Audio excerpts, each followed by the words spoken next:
dance floor is an altar. Take worries there.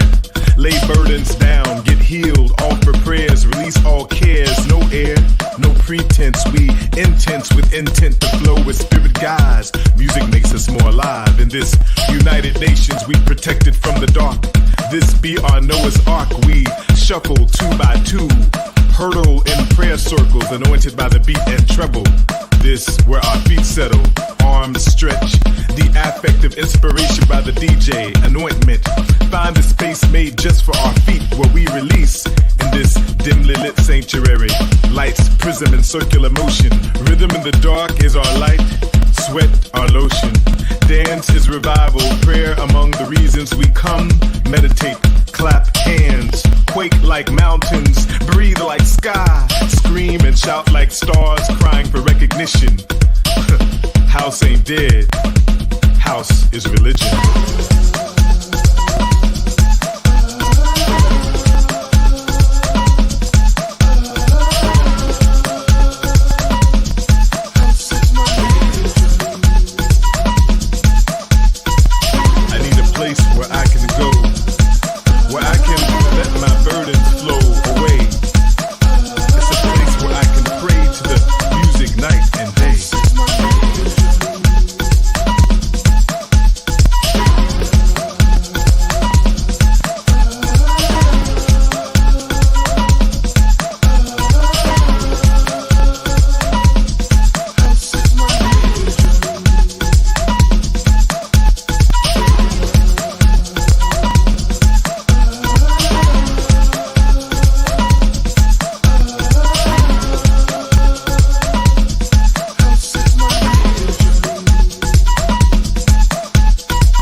What's up, y'all? It's your boy Dellz. Okay, you guys are with me on Facebook Live with Dellz. I'm excited about today's live because I got two very interesting perspectives on everything that's going on the two pandemics. Okay, that's going on in our world today. Yeah, Kwame, I said two pandemics. I see you back there. So it's going to be a good live. So if you are on already, please share it. Start a watch party. Share it with your friends.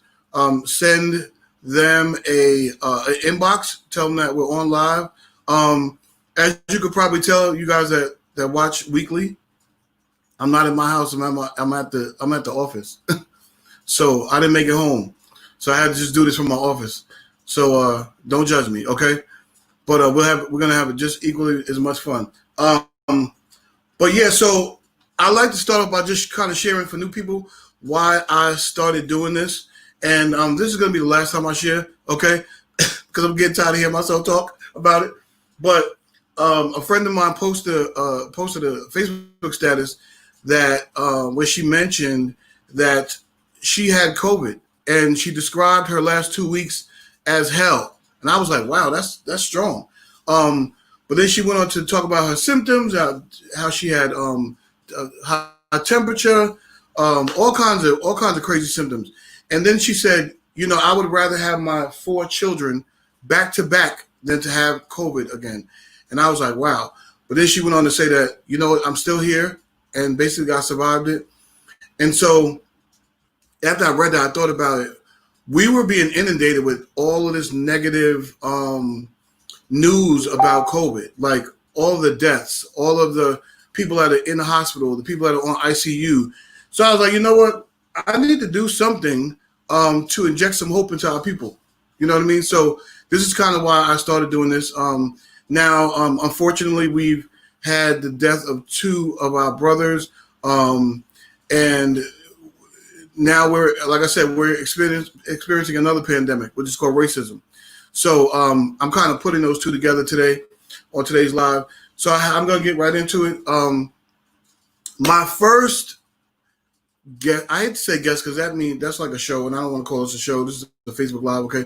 So my first my peoples is going to come on here, okay? All right, y'all. Is a young lady named Gabrielle, okay?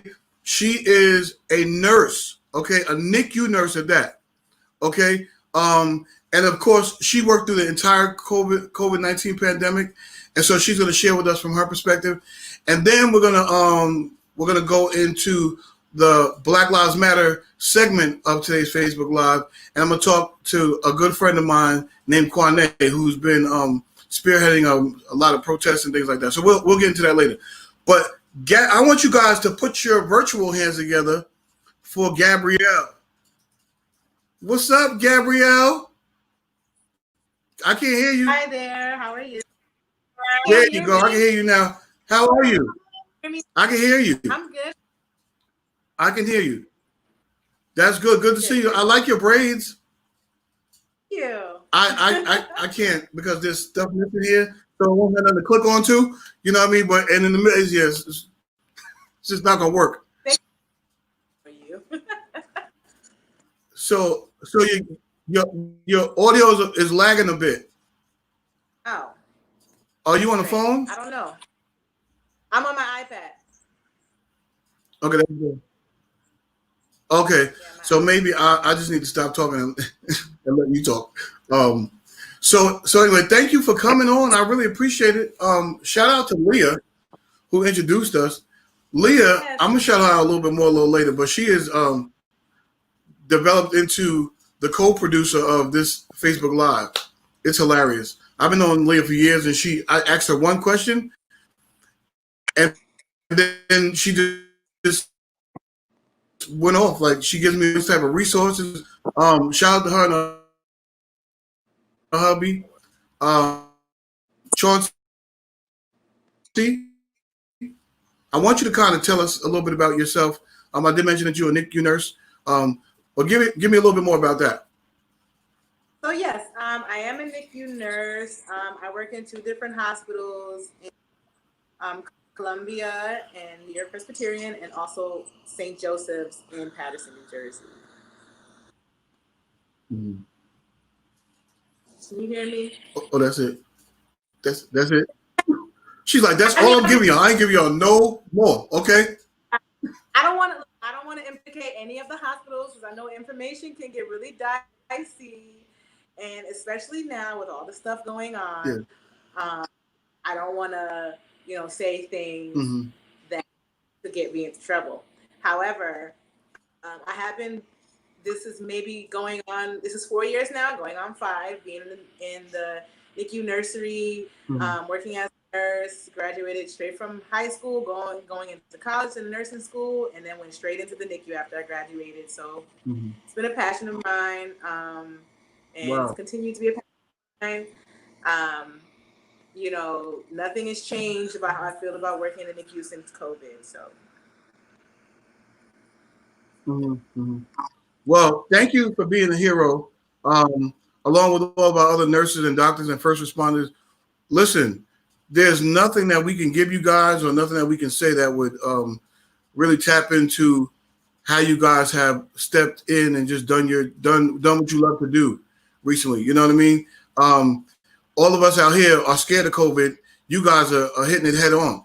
Like, you guys are going to work every day. Okay. Some people, like, you said you work at a New York hospital. Some people that work there have to take the train to work. They've had to take the train to work for the last 3 months. So shout out to all of our healthcare workers, however you contribute to this healthcare crisis that we've been in. Shout out to all you guys. I have to say that because it's very needed. And there's other individual industries that have, our first responders as well. But today's focus is on our medical first responders. So shout out to you guys. So thank you personally for what you do, especially for the babies. I mean, you in there chilling with the babies, and I think there's a lot of nurses that would love that job. Okay, but at the same time, COVID didn't skip over your department. So kind of share with us a little bit about that. Yeah, so people don't think about the NICU as being some place that's affected by the coronavirus or this whole pandemic, because when you think about going to the hospital, you think about the ER and you think about a medical surgery floor. But a lot of people they forget, like, oh yeah, what about the moms and what about the babies that could potentially be affected by the coronavirus? So from the beginning, when at the start of this pandemic, we weren't sure how it was going to affect us. But it hit us pretty hard in terms of visitation. Us as nurses were getting exposed left and right, especially in the city, where parents want to come see their babies who are having a NICU stay, and they don't know if they're carrying around the coronavirus or if they're sick. They don't want to sacrifice visiting a baby who was sick in the hospital as well, and they'll hide it. All these stories about parents or support people who decided not to say anything about them having any kind of symptoms leading up to the coronavirus, getting in taxi cabs and getting on buses and hopping in Ubers to travel to the hospitals to see their children. So initially, we didn't know what kind of precautions to take in terms of how to protect. But we had to limit visitation after, I want to say I was working one night, and we had to shut down visitation for the whole hospital at one point because laboring moms were not exhibiting symptoms of the coronavirus until after they had delivered. Wow. So if you delivered a baby that needed a NICU stay, everyone is exposed. The doctor, the nurses that are helping the mom deliver, the nurses that are taking over the babies who need to be in the NICU. Everyone was exposed. Bringing the baby downstairs to the NICU, you don't know until afterwards. And at that beginning of the crisis, tests were not readily available for everyone. At the moment, you were only getting tested if you exhibited symptoms. Now, their symptoms can mimic mom's laboring. Shortness of breath, fever, those kind of symptoms, because you're in labor, so your body's changing. So mommies didn't experience respiratory distress until after they delivered their babies, and that became an issue. So at one point, the obstetrics department in the hospital I'm working in New York shut down all visitation for like the rest of the night, because I work overnight, so they shut down visitation for the night because they couldn't figure out how to best approach limiting exposure. Right. So eventually they said every mom that's going into labor will get tested for coronavirus, and we'll be able to get rapid tests so that we'll know right away if a mom is positive for corona or we're waiting for her results to come back. Right. And they're allowed one support person in the delivery room. If a baby is required to stay in the NICU, if mommy is not able to visit the baby after she delivers, she has to designate someone to be that visitor, that support person. And once she is able to visit the baby, only she is allowed to visit that baby. That's it. else. So no family members, no friends, no aunties and uncles, no siblings can come into the hospital to visit the baby. Only mommy is allowed to visit the baby for the duration of the baby's NICU stay. So then you tell me about a dad who wanted to come see his baby and he wasn't allowed to. Yeah, yes. So good. It's very controversial. This happened to be. This happens a lot actually, where the father is not allowed to come see the baby. I recently had another situation where the mom delivered the baby needed to be in the NICU, and she was not allowed to come to the baby. And then you have to decide, well, is the father allowed to come see the baby? Because once the mom is able, we have to switch over to a designated person. And parents have to decide now, okay, is mommy the only person that's going to visit the baby? This baby could be here for 3 months, and the dad could not visit. Wow. So poses a problem for the families, because now, you can't have both of the parents experience the baby, learn the baby, bond with the baby, connect with the baby because of the coronavirus. We've developed measures now where we can virtually connect the parents, especially if both parents, like, okay, if a mom is COVID positive and the father is COVID positive, who comes to visit that baby? Wow. That always, who comes to visit that baby? That's actually that was one of the main issues with this COVID-19, because from babies to teenagers to grown-ups, you had nobody. So literally, I know a family who the person developed extreme symptoms. Ambulance had to come get them. So they literally had to watch their loved one go in an ambulance, right, to a hospital where they had no family members, and then that individual passed away. So the last time they seen their loved one, they were leaving their house in the ambulance. It's like, it's incomprehensible. Like, that's not what we're used to. Especially us. Okay, we go to the hospital. Okay, we the whole family's up there. Okay, we got the aunties, the uncles, the nephews, the next door neighbors, the pastor, the prophet, the healer. Like, we got everybody up there. Okay, so we're not used to that, and that's like, you already have to grieve the person's death, but now they died alone. You know what I mean? And I can't imagine that in the situation of a baby. God forbid a baby was to get it and then pass away, and the parents weren't. It's tough. We do allow more than one, or at least the parents, to come visit in a situation where the baby is not doing well, and for bereavement matters, yes, 2 parents are allowed to visit. Okay. But other experiences I've had with the babies that I've taken care of, another instance where a mom delivered her baby, went into respiratory distress, and ended up having to be intubated and, whisked away to the ICU because of the coronavirus. And at that moment, she didn't designate a support person, a father, or anyone who was able to see the baby, see how the baby was doing.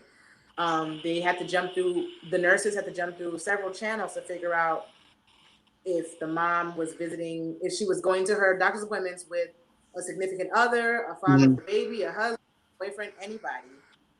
But that mom has to verbally designate that person as the father of the baby, or the person that will be able to receive the information. Can't do that because she is now, intubated, unconscious. Right. So who do we talk to? And eventually we got a hold of the supposed father, but we can't give him too much information. It turns out to be a sad case that mom actually passed away. But again, circumstances would be different had the coronavirus not become a large pandemic and affected everybody in such a large way. I feel sad for this family, because not only is this baby going to grow up without a mom, but so is the father of the baby. He's grieving as well. So what do you do in a situation like that? Yeah, That's tough. That is very tough. I know you mentioned that you work in New York City Hospital. Shout out to that, because we both work there. Okay. Shout out to our hospital. And then you work at a New Jersey hospital as well. And you know that New Jersey was a little bit behind New York in terms of the pandemic, just a little bit. Okay, just a little bit. Did you see that? Did you feel that? Did you feel the wave go from New York to New Jersey? I honestly didn't feel a difference in the haste of the corona pandemic. I didn't feel like New Jersey had this many less patients than New York. I feel like the urgency to figure out how to contain the virus was the same. I feel like the areas in which I worked at, the hospitals are both inner city areas, so the patient population is slightly different, but again, the patient population is also the same, where many people are coming in and out of the hospital. So I didn't really see much of a difference in terms of, New Jersey being number 2 in the rise of the coronavirus patients. I just think that where I saw the difference was in how, in terms of my unit, how they separated everybody, how the units were separated, and that is more than likely just because of the way the hospital is made or the unit is, laid out. Right. So I don't really think I still saw a difference in. Yeah. I think both New York suffered tremendously with, the rise in corona, more than likely because of it being an inner city. Yeah. And travel a lot, so. But were the hospital that you work in New Jersey in the beginning was the epicenter of New Jersey, right? Wasn't it like that northern region was kind of like the epicenter of New Jersey? Yeah, for a minute. And then it spread. Yeah. It spread rapidly. Yes, it spread rapidly. Yeah. So that's like, so you were working. So that could be a reason why you didn't feel it, because you were working at 2 hospitals that were in the epicenter of the whole pandemic. And if you remember, the New York hospital had one of the first patients in New York City to contract COVID. So that was, one of the first hospitals in the city to even to start to feel it. You know what I mean? And so you had a tough job, because you had 2 pretty much prime hospitals for this whole corona thing. Poor thing. And you came out of survivor. You see that? You came out of survivor. Yeah. I thankfully did not experience any symptoms or in the slightest bit get sick.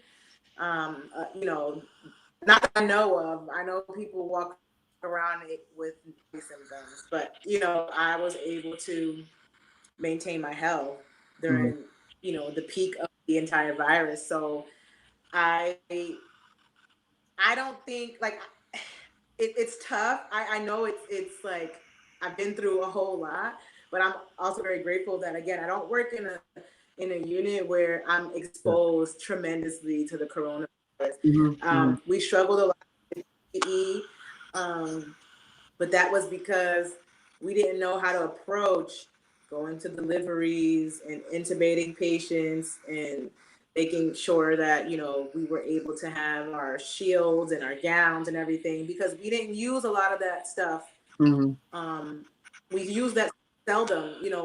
Most of our PPE was gowns and gloves for, contact patients who had like MRSA or some kind of skin situation.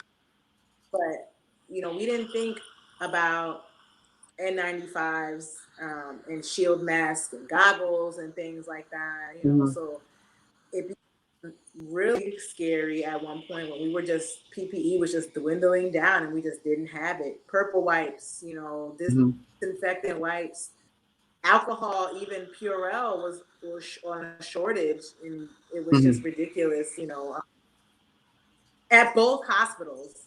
So it's just very to see. I'm sure the people who worked in like the ERs and med surg floors were struggling even more.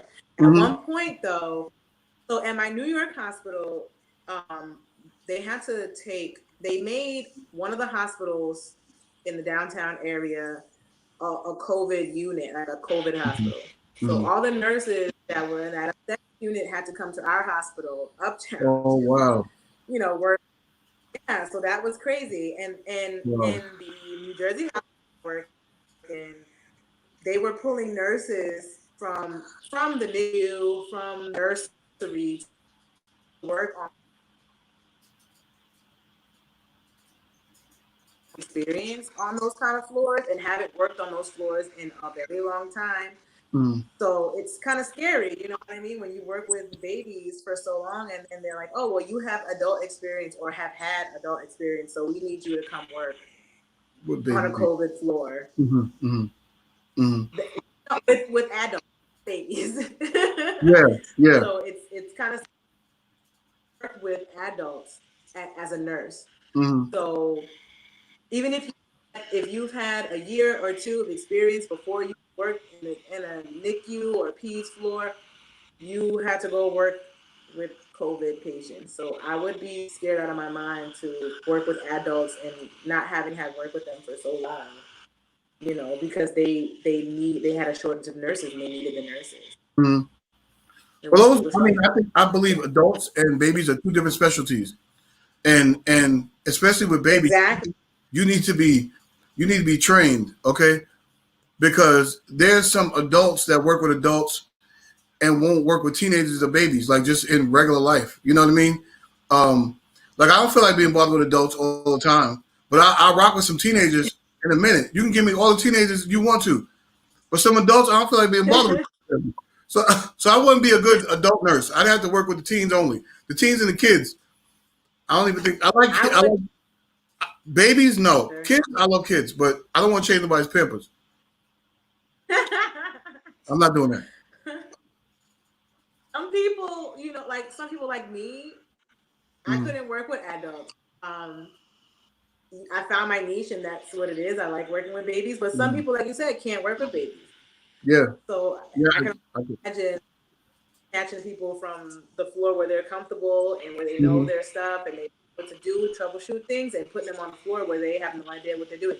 They were taking OR nurses and putting them on regular floors to work, and you know they don't know how to do even the simple vitals and things like that. It's just it put everybody out.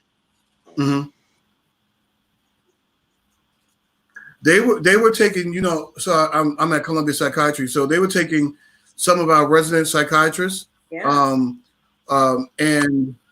having them to work. So they weren't really dealing with the patients, but they were, a lot of them were making phone calls in between the patients and the families. And I guess initially they just thought, you know, it'd be a contact. If the family has a question or concern, they could relay it to the proper individuals, right? But then they end up counseling the people on the phone because of kind of what we talked about before. You know, I'm not able to see my mom, and you're telling me that my mom is worsening. You know what I mean? So they ended up doing their job. You know what I mean? So, but a lot of people were shifted to other areas where they didn't work initially. You know what I mean? I mean, listen, the entire New York City was changed around. The whole hospital system was changed around. I mean, they had hospital rooms and offices. I mean, the more they said that one hospital, they had to put bodies in the cafeteria area, in the cordoned off area of the cafeteria. So the whole healthcare system was shifted with this whole thing. Did you experience that at the New Jersey hospital? In New Jersey, floors were shut down. Certain floors were moved around. I know the PEDS floor was turned into a whole COVID floor, so then the PEDS patients had to go elsewhere. Like they displaced patients from their normal floor and nurses from their regular floor to other areas of the hospital to make room for the amount of COVID that they were receiving. And also too. One of the floors we had, I think, the 8th floor turned into a COVID floor, so that in turn made some of the patients that we had in the NICU on that floor have to come down. We had to create our surgical room where they do low-level surgeries on babies, like PDA closures and things like that, had to be turned into another unit for babies to fit in. They were maybe like 8 or 9 babies could fit in that room, and it was very tight, and it was very taxing for a little bit. So we displacement as well, and at both hospitals I've experienced. But what did you do? You adjusted, right? You adjusted. Yeah, we adjusted, and it became somewhat at that point, So when things started changing to the way they used to be, it was like, what happened? It was almost like we got comfortable with it at that point that it was a shame that it went back to the way it was. But that's the part of the whole thing that makes me feel like you guys are heroes, because a lot of people don't like change, and your change was inevitable. You had no choice in it. There was no boardroom meeting to say, "Oh, well, we need to do this." No, it just happened, and you guys flow with it. I'm sure there was complaints internally, but it was no time to complain verbally. You know what I mean? So that's a part of the heroic efforts that you guys put in. And I'm so very grateful. Yours in particular, being a NICU nurse, and just the whole fear of, you got babies, this COVID is going around. A baby can't really tell you that they have a tummy ache or that, they're sick. So you have to continually monitor the babies to make sure, then you have the issue with the parents, and it's a whole lot. So, hats off to you and your team in both hospitals, okay, for all that you guys did through this whole COVID pandemic. I mean, it's amazing. Trust me. I can go on and on all day. We've seen things that we've never seen before in our lives, okay? We've seen people move. I'm sure, you're in a hospital. I'm sure you've seen people move and do things that they've never done before in their lives. You know what I mean? So it's amazing what you guys did. Go ahead. I'm sorry. No, I said absolutely. Oh, yeah. Agreeing with you. It's amazing what you guys did. And listen, again, hats off to you guys. I hope the government gives you guys this hazard pay or extend it, or something. I'm saying. I did hear that there was, in this next stimulus package, there was going to be something for hospitals and loans and grants and things like that, so they can pay their employees additional pay for, what they did. And you guys deserve it. It's probably not even enough, to be honest. It probably won't even be enough for the sacrifice that you guys made. You know what I mean? So you're the first nurse that I had on this Facebook Live. So thank you. Yeah, I've been trying to get a nurse for a minute. And Leah came to the rescue, of course. She gave me like 16 nurses, and you ended up being the first one on here. But I think your perspective is very interesting. And so I was like, yeah, this is perfect. Like, have a NICU nurse on here, because it's not the COVID floor, but it's something that we don't even think about. Who thought about the NICU or the babies in the hospital with COVID? Nobody thought about that. So hats off to you again. Anything you'd like to share? I'm going to transition a bit, but that doesn't mean that you have to leave. You can hang out, okay? I never kick anybody off, okay? So you can hang out with us and talk about what we're going to talk about, inject into the conversation as well. But anything else you'd like to share with the people before we transition? No, I'm actually interested to see how this Black Lives Matter situation goes, because I do have a couple of say in regards to me working in the hospital with, African American families and babies. So, we can transition on into there. So don't go nowhere. Don't go nowhere. That's good. That is good. You know what happens on this live that I do? It all, like, whoever I get on here, they never leave, right? And then it all ends up gelling together somehow. Like, I didn't even think about that perspective, with this whole second pandemic that's going on with the NICU nurse. So we're gonna rock out. But listen, guys, If you are tuning in now, please share. It's not too late to share this live. Do a watch party. Hit some hearts and some likes because we got some heroes on here. So I should have named this the Hero Show. Okay, but hit some hearts, give us some likes. All right, and share the live with your people. All right. So now we are going to transition a little bit. Okay. I have another one of my friends in the virtual building. Okay, because Black people say in the building all the time, and then we forget that it's not in the building, that we're virtual. So in the virtual building, if you guys will put your virtual hands together and give it up for my homie Kwane. Kwane, you sleep? Kwane, why are your eyes closed, Kwane? Kwane, did Kwane just take a nap on the Kwane? I might have to pull her back out and send her message. I'm gonna pull her back out and send her message. Kwane was like, listen, they're taking too long. Okay.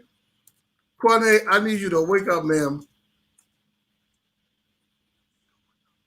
This is good though, because this Black Lives Matter movement has it's kind of overshadowed a bit of the COVID-19 situation. But if you look at it, it's another pandemic. Mm-hmm. 2020 needs to go back from where it came from. I'm sorry. We need to return 2020 because this year has been crazy. Yeah. The only good thing though is that there's a lot coming out of, honestly, both the pandemic. People are being stretched. They're gaining new, new people. They fell into other roles. So they're gaining new experience, even with the pandemic, with the COVID-19. And then we got this whole Black Lives Matter movement and people being stressed as well. I seen something today. Speaker Pelosi. Now, this might not be exactly correct, but it had something to do with Confederate signage in governmental buildings. I think she wants them down. So I was thinking to myself, minus the whole Black Lives Matter movement and the protests, she wouldn't be thinking about that. You know what I mean? It wouldn't have been a topic of discussion if our people didn't do what they're doing. You know what I mean? Kwane, you good? Right. Let me pull it back in real quick. Hold on. Nope, Kwane. I don't know. Kwane, I don't know. We're gonna have to. I maybe have to call Kwane. But yeah, it wouldn't have been an issue if she didn't. If this Black Lives Matter movement, isn't in play right now. I've been to one protest myself. I wanted to go to New York, and in the middle of New York, y'all, the day 2 of it, they started rioting, and I was like, yeah, I'm not gonna go to New York, because I don't want to go to New York, so I just stayed home. I didn't go to that one. I was there in the spirit though, okay, but I did go to the one in my own town, and it was pretty good. A lot of good speakers, a lot of people out there doing the thing. It was good to see other races. You know what I mean? It was just not Black people. I've not watched one protest where there was all Black people. You know what I mean? And so that's a good thing too. It's good to see the closeted people who don't like racism come out and share in our Black Lives Matter movement. Right. I'm trying to get to Kwane, y'all. So wait, let me see. Did she no? So what have you experienced, Gabby, with the Black Lives Matter movement?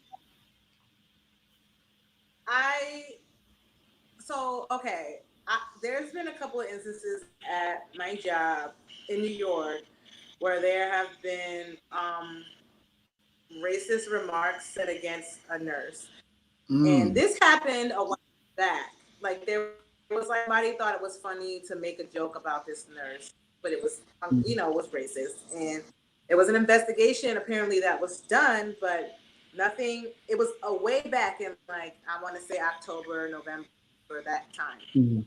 Everyone kind of forgot about it, but as soon as this whole thing with the Black Lives Matter movement came around, all of a sudden it came back up again. Nothing could be done about the person who actually wrote the racist remark on the board. at the time. However, my management supposedly is trying to do something to rectify the situation, and I kind of feel like nothing has been done to effectively appease any of the fellow African American, Spanish, nurses on the unit, or in the hospital in general. I feel like the hospital is trying to placate people in a sense, like they did this whole take a knee from home, where the doctors took a knee, and it was just to show that yes, they're participating in some way, but I don't buy it. So like I don't buy it. So there's the thing going around where management is taking it upon themselves to try and figure out what they should do about the situation, but they themselves don't know what to do, and they're basically trying to, in my opinion, sweep it under the rug and have you sign some paper that says you are aware of the situation and that they're working on it. But I don't agree with it. Me and my fellow African American nurses don't agree with it. So we've been kind of blowing it up at, what are you going to do about this? What are you going to do about this remark? There's always going to be people are always going to have difference of opinion. I really believe that you can't racism, you can't end people's opinions on how they feel about you, because that's just an upbringing. That starts with the home, that starts with your childhood. Some people just don't have it in them not to be this way. It's about how you manage instances that happen like this going forward. Who gets punished? Do you do some kind of training, diversity training, where everyone is involved in the situation? What happens after this? How do and this happened to work there for about 10 years. The person? So how yes, the person who was, made fun of, or, who experienced racism, she had worked there for about 10 years. So how do you, solve this situation? You can't say, well, one of my managers said she felt uncomfortable with the fact that if you bring up an issue to her, you haven't brought it up to this person that you have the issue with. So you are a manager. This is what you do as a manager. You are supposed to handle situations like this. You shouldn't feel uncomfortable if I come to you and say, this person said this to me, or this person said I felt uncomfortable with, and I haven't addressed it with that person yet. Who's to say that this person that I address it with will, have a conversation with me, a civil conversation with me, or who's to say this? I'm not uncomfortable talking to this person about the situation because they don't understand how my feelings at that point. You're supposed to be a mediator in the situation. Right. Why do you? It's your job to do things like that as a manager. So I shouldn't feel like now I can't come to you to discuss things that I have a problem with if a person said something that they may not even know was racist or made me feel uncomfortable because it had some underlying racial remarks. Right. How am I, if I come to you and say I need you to educate the unit on certain things about Black lives and educate them on cultural competency, and you have a problem with that because you'll say to me, well, did you talk to the person that said this remark first? That's so what's interesting, I had a Zoom call with a bunch of guys last week, and one of the gentlemen in the Zoom call was a Caucasian guy who was it was either the senior management of a company or he was on the board. And all of the people on that, I think Kwane's ready now, but all of the people that were sitting in the meeting with him were white. And they were trying to figure out what they can do to show their solidarity with this Black Lives Matter movement. And they couldn't come up with anything. And he was like, I'm just sitting there like looking around like everybody looks just like me. How are we going to do this? And then he's like, the other struggle is like, so do we go to a Black employee and ask them what we do? He was like, from my perspective, it seems like it would be a little tricky. But then he said that's what he ended up having to do. And when he expressed himself to the black employee, they were like, "No, this is what you were supposed to do. You should consult with us and let us let you know what we suggested you do." And so it worked out for him. But I'm like, there's a lot of boardrooms like that with white people sitting around and don't have no idea what to do with us. Like they have no idea. So when it comes to discipline in situations where like yours, where someone was racially attacked or whatever, they don't know what to do. You know what I mean? It's unfortunate because that should have been written in the policies a long time ago. So you know, it's but the season we're in now, we are opening up conversations, so it's good. Let me see if Kwane. Kwane is gone. She disappeared. Come back, Kwane. We ready for you. But yeah, I mean, I've not experienced. You know, I'm not. Fortunately, where I am right now, I've not experienced racism blatantly, like not at all.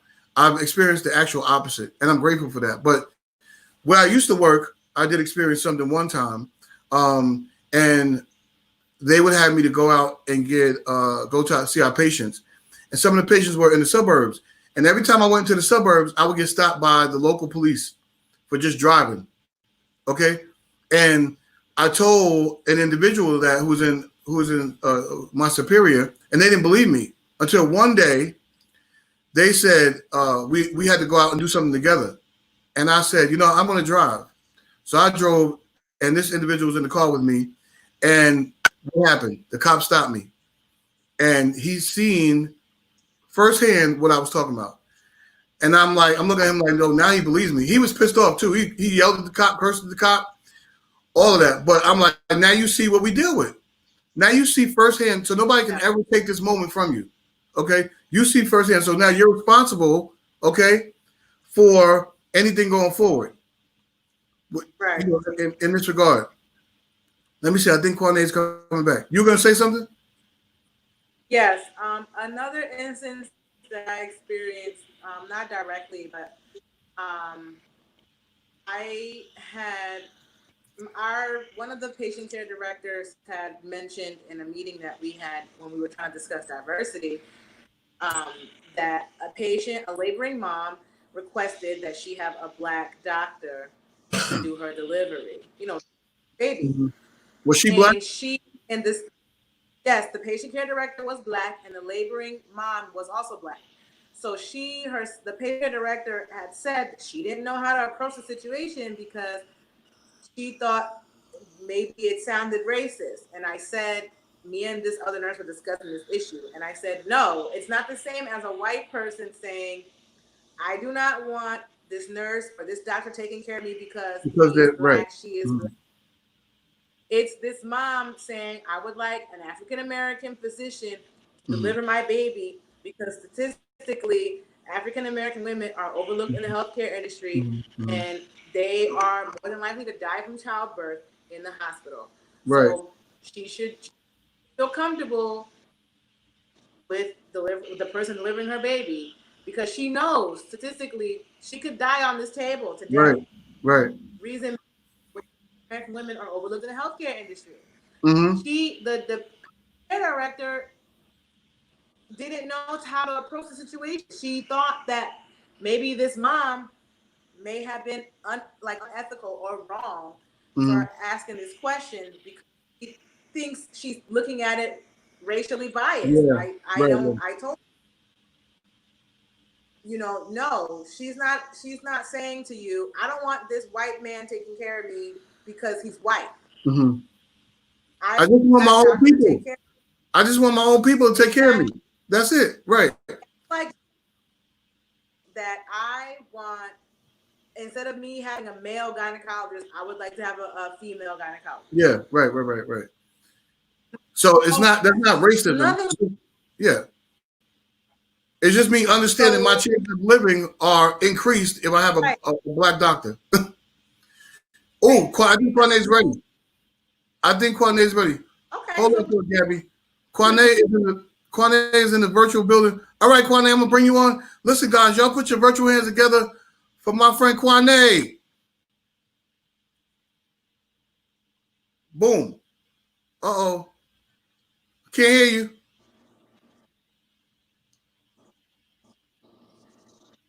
Is your mic muted, Kwane? I can't hear you. Look at the bottom of your screen and see if your mic is muted. Because we can't hear you. Kwane? Do you have some type of earpiece in or something?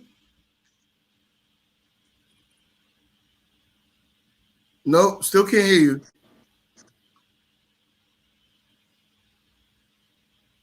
All right, so we're gonna keep talking, Gabby. She'll jump in when she's in studio, so she'll jump in when she jumps in, when she gets her mic together.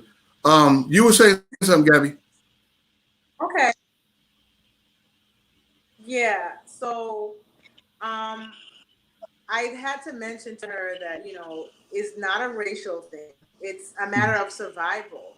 And if you understood her and let's say there was no black doctor that was able to take care of her. Mm-hmm. You bring in a doctor that understands the issues that African American women face in the hospital and say, doctor says to me, I understand that you want an African American doctor. We don't have any available. I understand statistically that you are more likely to die on this table than any other race delivering a baby, but you're in good hands and I will take care of you. That's all that is. Mm-hmm. You know, yeah. I don't understand why it becomes a problem if I ask you for a black doctor and you can't provide one for me. And you make me out to be the racist. No, I'm not being racist.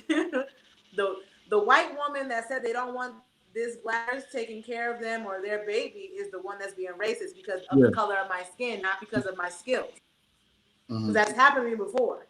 You know, it's something that's happened to me before. It's not something that's common. It happens all the time. Wow. I don't want to take care of my baby. So when I worked for hospice, we had a patient who was in extreme pain, who needed some medication. So they asked me to go to the pharmacy and pick it up and bring it to the patient's house because they needed it right away. So I get to the patient's house. Somehow the patient is like it was a huge house, but the way the house was set up, when you open the door, the patient was laying right there, sitting right there on the couch, kind of like inside the house from the door. The patient looks up and sees me and says, "Oh my God, they sent the N-word to bring me some medication." I was like, that's all I did though. So from there, I was like, you know what? And I'm the handsomest nigga you ever seen in your life. So the son, who was this big buff Italian dude, he was like, bro, he gave me a high five. He was like, that was a good catch.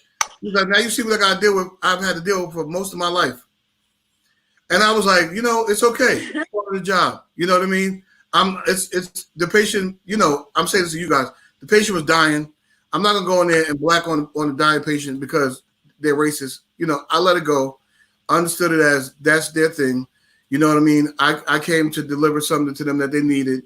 You know, and the son bounced it out. So, but it's unfortunate that that's some things that we got to deal with. You know what I mean? Again, this is another pandemic that we're in. Kwane, can you hear us? I still can't hear you, ma'am. Let me see. Look on the bottom of your screen. There might be a microphone. You might have to hit the microphone. It might have an X in front of the microphone. So hit that until the X is gone. Now you just mute. Now you're unmuted. You don't have any type of Bluetooth device connected to your phone, do you? That might be the reason why there's no audio coming through. But yeah, Gabby, I mean, that was unfortunate. That was pretty much the worst. I've had some other ones, but that was the worst situation in my whole probably work career. Well, when I worked at the prison, this white inmate called me a nigga, and then another inmate punched him in his mouth. We in the medical department. He called me, and the other dude punched him in his mouth. So that was handled. Okay, I didn't even have to do nothing. I just was like, word, and then he handled it. So, but other than that, I've been fortunate, thank God. Kwame, you there now? Yeah, I've had. Go ahead. Go ahead. I've had experience in the past year, actually at the hospital I work in New Jersey, where taking care of a Polish family's baby, and they just happened to be addicted to drugs. The Really? parents, and the father became in the baby's NICU stay and was cursing at me, yelling at me, "It's a nigger, this, that," and he ended up getting kicked out of the hospital. Security escorted him away. They took away his rights to visit, but eventually, on top of him being aggressive, he was using racial slurs, and this wasn't addressed by my management, other than them taking away his rights to visit the baby. Eventually, the parents were trying to get his rights reinstated. It happened, but I always say karma has a way of, coming back full circle. What happened was my manager called me. She said, "Yeah, Gab, I just want to let you know that patient relations reinstated so-and-so's father, so-and-so's right to the baby again. He can only visit with somebody present, like a supervisor or a security officer present." And I was all right, fine. I just want to take care of the baby. The next day, my manager called me. She says, "Gab, guess what happened? So the father of that baby that you had got his rights revoked. Where did they find him? They found him outside of the hospital. He overdosed. Then they had to revive him. They revived him in the ER. He started fighting the cops. He ended up getting incarcerated." Wow. See, don't mess with us, okay? Don't do it. Don't mess with us. So, Gabby, I think positive vibes. Say it again. I said I'm all about positive vibes and good energy. I believe ultimately what comes around goes around. So, you want to behave a certain way towards me, and nothing gets done about it, but eventually something will get done about it. So absolutely, I believe that too. I definitely believe that, and that's why it pays to be kind. It pays to be. I've had people tell me, "Why are you so nice to that person?" Because it's going to eventually come back to me. You know what I mean? I'm not doing that because I'm looking for that, but I'm saying at the end of the day, if I'm not nice, because the opposite is true. If I'm not nice to that person, it's going to come back to me. You know what I mean? So it makes sense to invest that type of energy into other people. You know what I mean? Have you been able to? I know you work a lot, so have you been able to participate in any type of protest? No, because I do work a lot. I primarily work overnight. There has been some rallies that I have been interested in going to, but they just always happen to fall days where I work. So I try to find ways to participate in the Black Lives Matter movement, as far as like donating. I usually donate money. A couple of my cousins participate in a lot of the protests, and they always tell me that they need certain things. So I'll try to get the hospital to donate, materials like masks and things like that for protest. Doesn't always work out, but sometimes I am able to get small donations out to people, and eventually, on days where I don't have to work, I would like to participate in some of the, protests out there. Yeah, it's tough. It's tough. And so that's a good segue for me to just drop this real quick, drop this little plug. A lot of my friends know that I have a organization called the Fly Dads Project.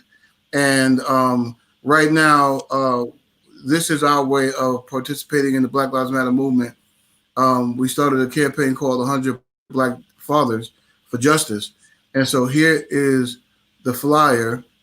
If you can see it, that's the flyer. And so we're just looking for 100 Black fathers by Father's Day, okay, to take a picture of themselves with the fist up. And they're going to submit it to us via our website. And then when Father's Day comes, we'll start uh, invading social media with Black fathers from all around the country and hopefully the world that are standing in solidarity with our Black Lives Matter movement. This thing is bigger than us, and I think we all need to contribute however we can. So if you are my friend on Facebook, please go like and share that graphic with dads that you know, whether they're in this country or not. I have some dads from Australia, South Africa, London who are going to be participating. So it's going to be good. So if you guys are my friend, if you're not, just go to the Fly Dads Project and follow our page and grab that graphic and put it on your Instagram stories or your Instagram page, Facebook, your MySpace, your Black Planet, your Mi Gente. Okay, whatever you have, add it to that. Okay. Okay, I think Kwane is back. Let's try her again. Kwane, you there?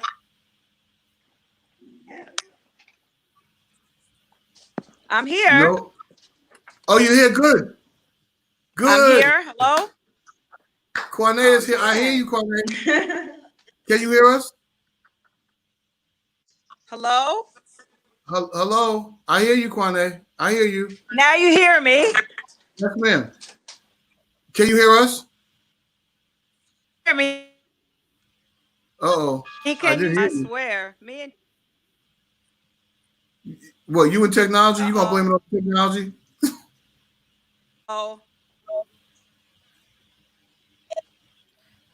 I guess I need a new. Wow, she's out too. I hear you. I can see you, Dellz. All right, I can see the young lady. Can you hear me now? Oh, wow. Yes. I restarted a couple times and then I come on. Mm-hmm. So Kwane. No. So this is Gabby. Yes, sir. Gabby, this is Kwane. By way of introduction. Hi. Hi, Gabby. How are you? I enjoyed listening to you. Kwane is Look, I've been Dellz, on. I'm sorry the guy called you the N-word. I mean, it's listen, it's a part of our life, obviously. You know what I mean? This is why we gotta stand up for what's right these days and do what we gotta do to make some changes. You know what I mean? But Kwane, I've known Kwane for years. Right. I think the first time I actually met Kwane, I purchased a pie from her. So Kwane is the pie lady, and the pie was rocking. So I don't think I missed a moment to where they were being sold, and I didn't eat one. I didn't buy one, or two, or three, or four. Okay, I'm being real fat right now. But yeah, that's probably the first time I laid eyes on Kwane was her selling pies. You got anything in there? You said what? Yeah. I said I can't come to the church until somebody asks me, you got something in that trunk? I'm trying to tell you, like, listen. So that's how I met Kwane, and we've been in communication since. So I'm grateful to have you on here, Kwane. I know you've been at the forefront of a few things lately with the Black Lives Matter movement. But you know what? As long as I've known you, you've always been in an advocate for our people. So this is good. So this is right up your alley. This is nothing new to you. You know what I mean? So share a little bit about what you've been doing lately, some of your challenges and some of your victories. Just tell the people a little bit. So first of all, it's amazing because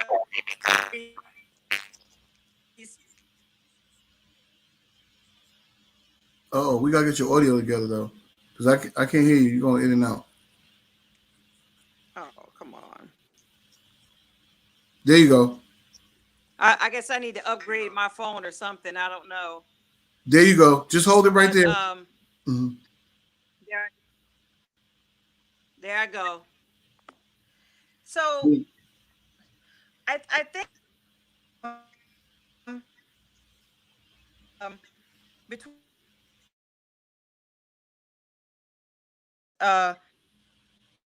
murder has unfortunately a perfect storm, and No. so girl, she remembered me from teen church and children's church, and she hit me up and she said, Miss Quane, I want to do something. I said, you want something? She says, yeah, I want to do something. I don't know, you remember Naja? I actually went to school with she's Elder Tanya's niece. Okay. Luther's niece. Okay. I know. Anyway, she hit me up and she said, Miss Quane, I want to do what you want to do. She want to lead a program. I said, all right, well, what you want me to do? She says, I just need your help and guidance on what to do. And within 24 hours, we put something together, and the people,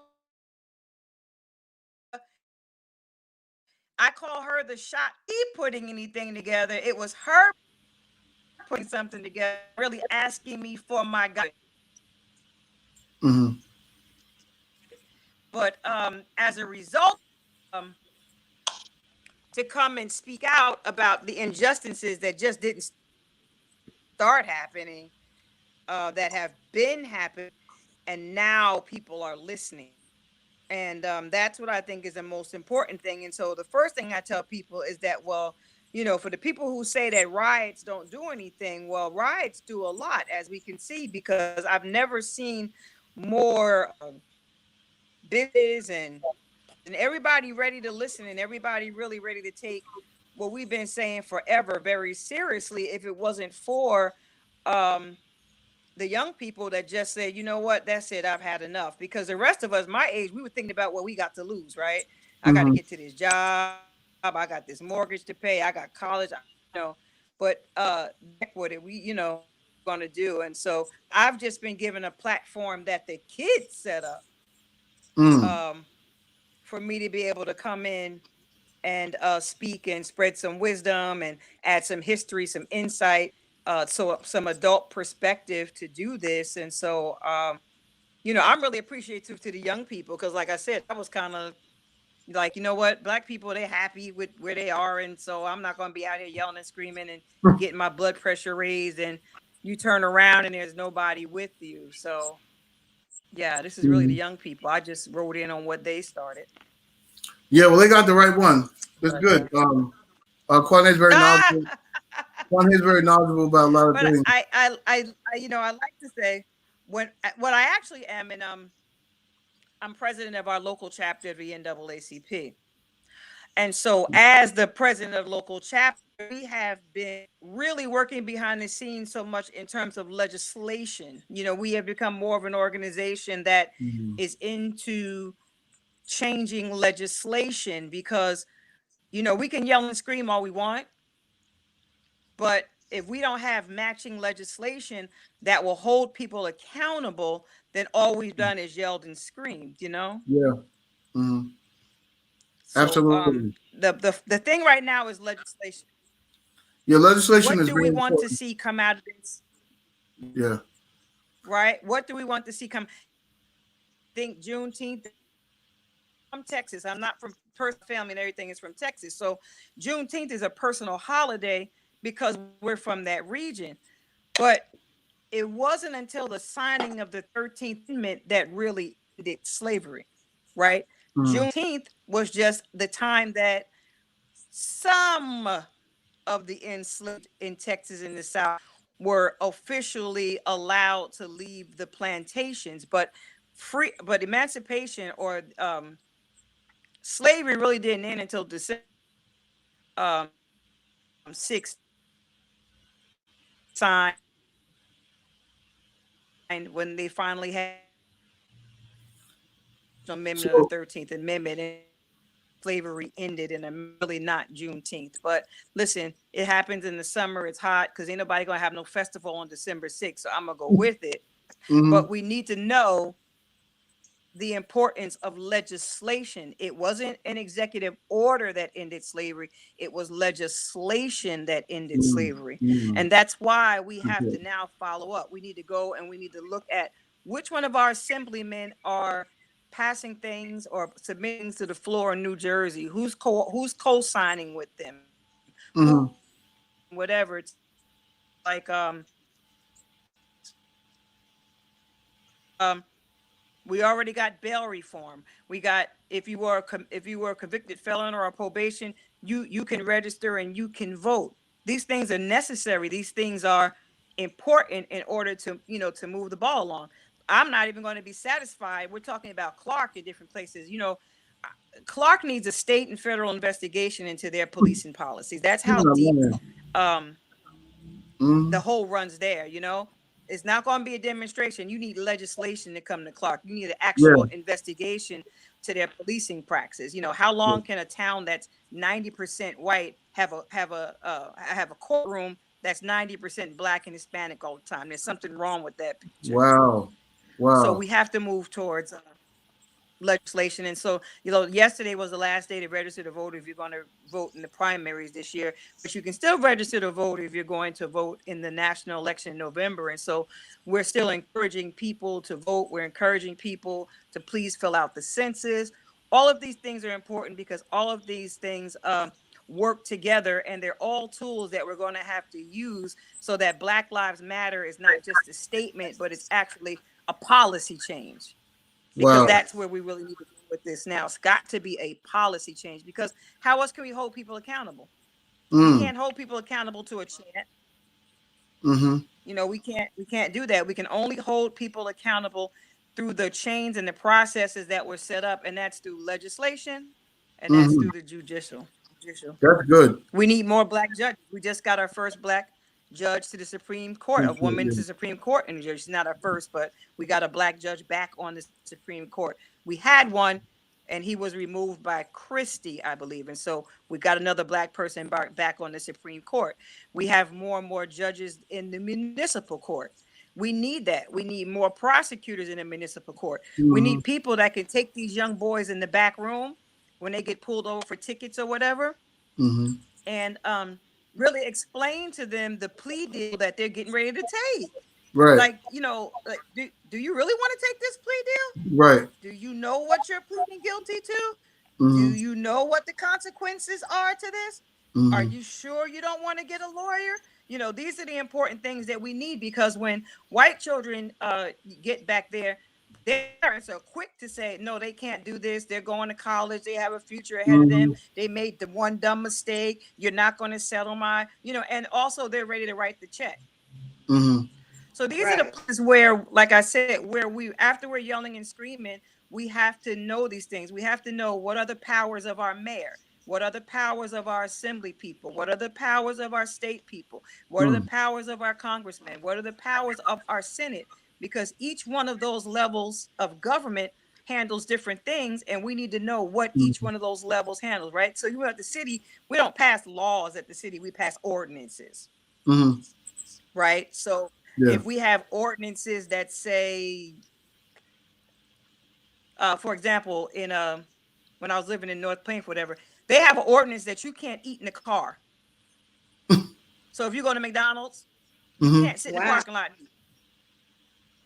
Right. So now, if you don't know that law, right, and some officer just wants to be on one today, and you're sitting in the parking lot eating your Big Mac, you're actually in violation of ordinance. Wow. That can get you ticked. That's crazy. Whatever. We don't know where. Right. We see what happened when you fell asleep in the line at a Wendy's. What could happen if you eat a burger at a Wendy's, right? If you're in one of these things with ordinances, right?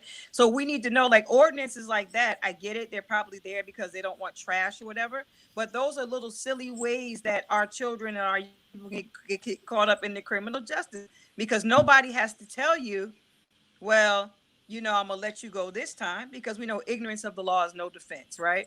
Right. Just little like that.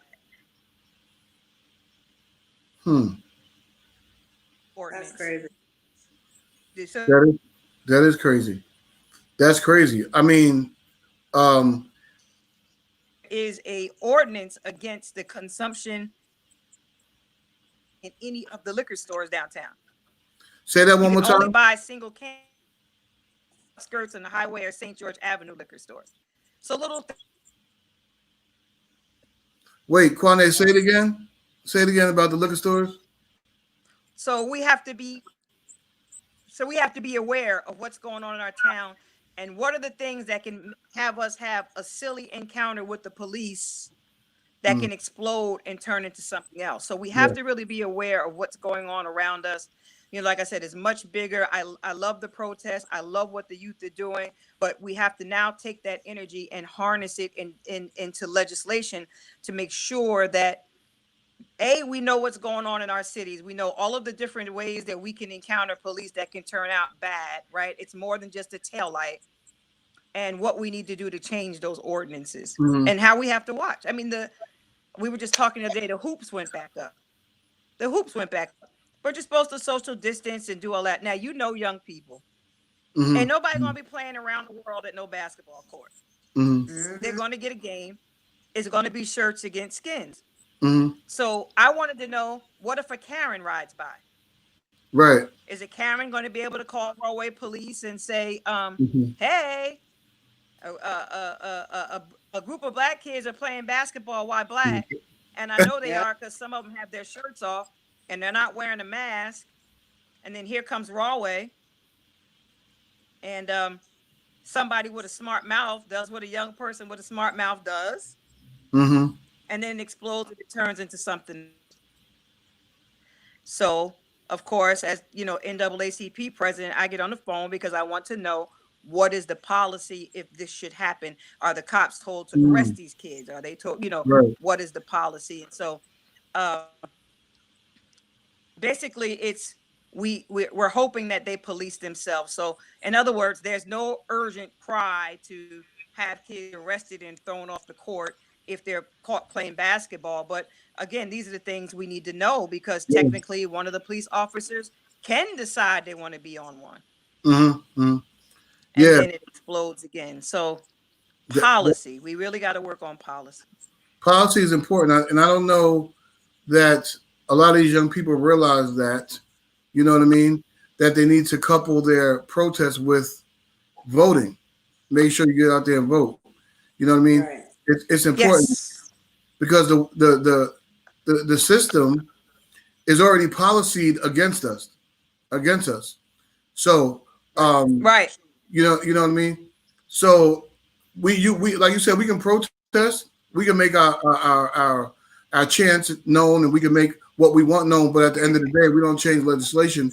We're going to be right back in the same situation we were in before. This is Kwame, you gave a good perspective on that, because although if asked, I would have said the same thing, but I didn't think about it to kind of talk about it here.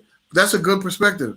And I think, if any young people are listening or watch this later on, they need to know that you need to get out there and vote. Stop playing. You know what I mean? So, and we also have to worry about people who have oughts with the government and will use our energy to further their causes.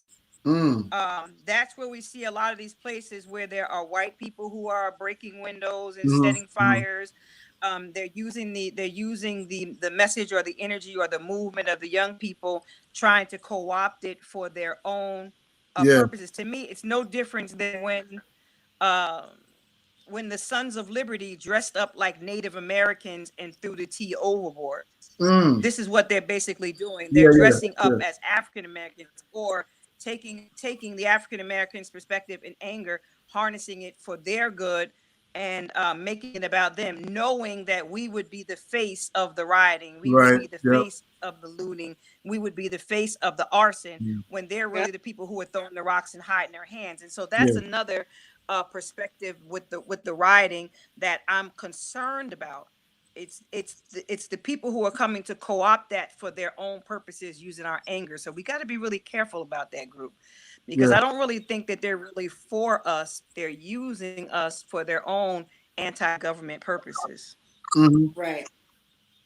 That's good. Because That's I don't good. think we're really anti-government. We're not anti-government. We're anti your knee on our neck. Two different things. Yeah. We're anti dying prematurely. That's what we are. You know what I mean? Like, I think your hashtag said, hashtag we're done dying. Was that We're it? done dying. We're done dying. I love it. I mean, I love it, but I like the whole vibe around that as a hashtag. But Kwane, what do you think? Where do you think we're going next with this whole thing? I actually usually end at 8. We're overtime, but this is good. Where do you think we're going next with this whole movement, or where do you think we need to go next?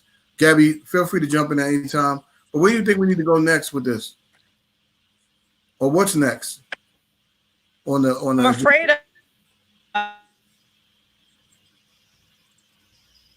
it to be is a fact.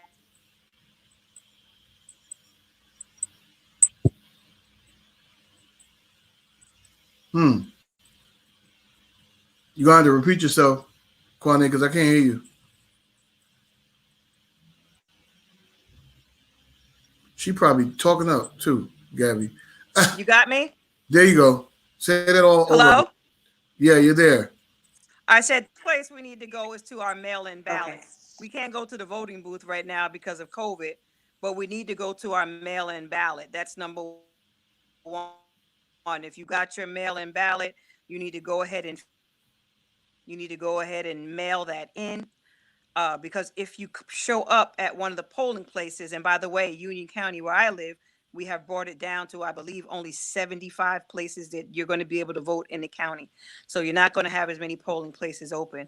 But if you show up to the polling place, they're going to give you a provisional ballot. You will not be able to use the machine anyway. Machines are for people who have disabilities. Everyone else will be given a provisional ballot at the booth. So the first place that we need to go is to our mailbox. We need to get our mail-in ballot, and we need to fill it in.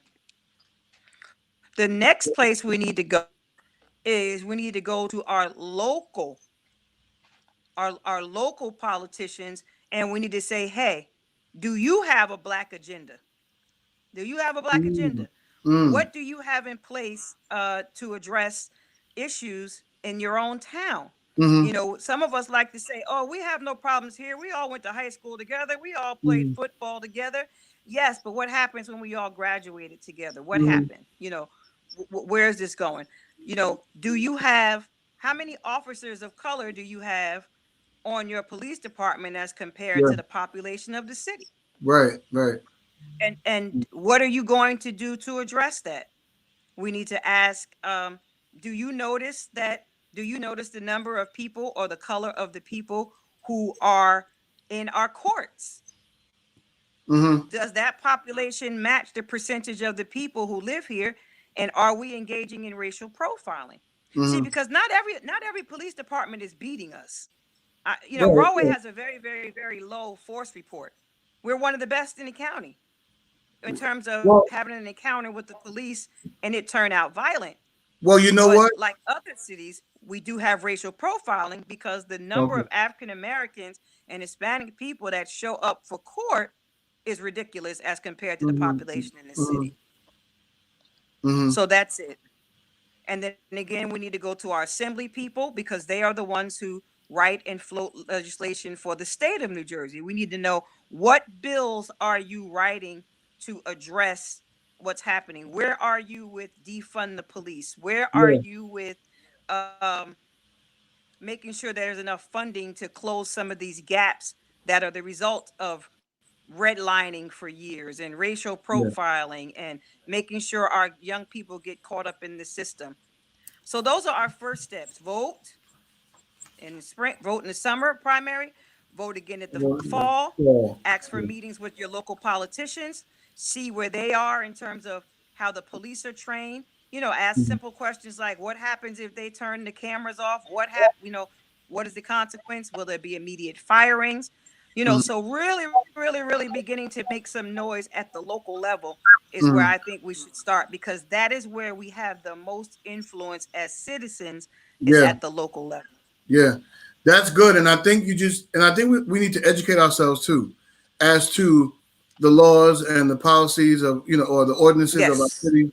With that, education is something that you can't take away from yourself. If you're educated on what to do and what not to do, in a situation where you're stopped by a police officer, you know what I mean, and you couple that with complying and just making sure that you leave that situation alive. And just being knowledgeable of what the laws are, I think it may be more of a chance that you'll win. We don't know what's going on behind the scenes. Fortunately, we live in a region where I feel like it's not as bad as the South and the Midwest, where there's whole states that are racist. You know what I mean? So I'm not going to say that we don't have it at all. I'm just saying that this region, I don't believe, is oversaturated with it. Like, you know what I mean? Most of these individuals who died at the hands of police were not in this region. Of course, we got the Eric No.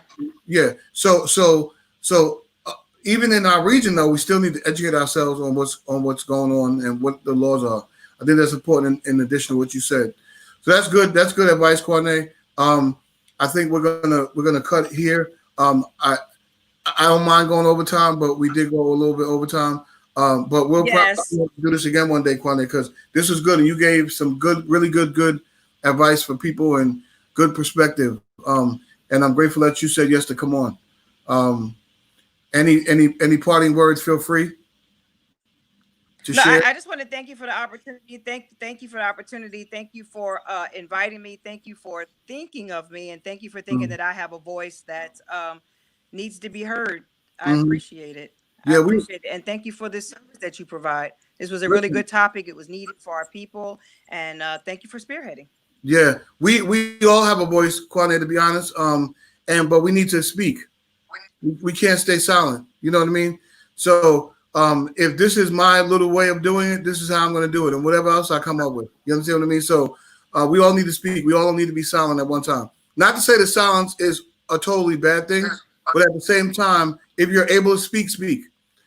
So again, Right. thank you. I appreciate it. This is Kwane, and you're president of the Rawway NACP. I didn't even really realize that, Kwane. That's good stuff. So you come Thank you.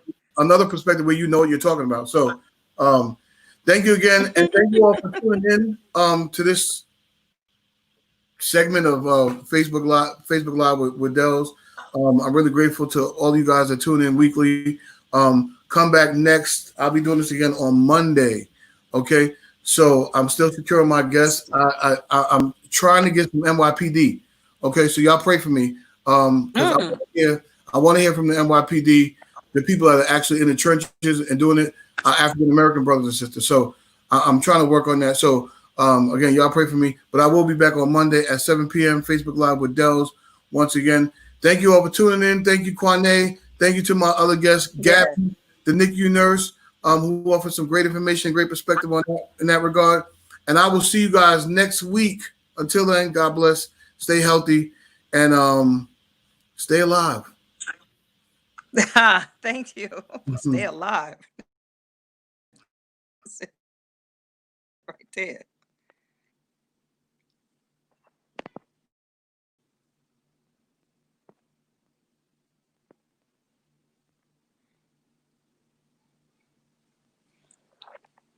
You hungry?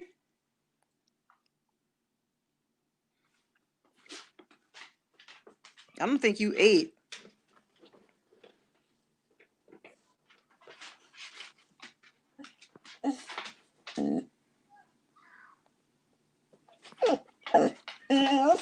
Hungry?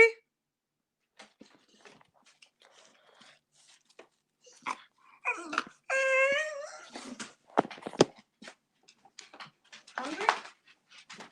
Okay, come on. Come on.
war.